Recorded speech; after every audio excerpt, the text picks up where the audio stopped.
How to fix Facebook enable to login problem on your Facebook account. Today guys, I'm gonna show you and share with you how to fix this problem. Just watch this video until the end. So let's start.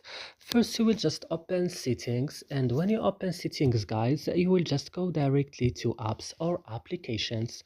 Then on apps or applications, you will search for Facebook, and when you found Facebook like this, just open it and go directly to storage, and on storage go to clear data, click on clear data and then click OK, and now your problem will fixed. So that's it guys, I hope this video is useful for you. Do not forget to like, also to subscribe in our channel, and see you in another video.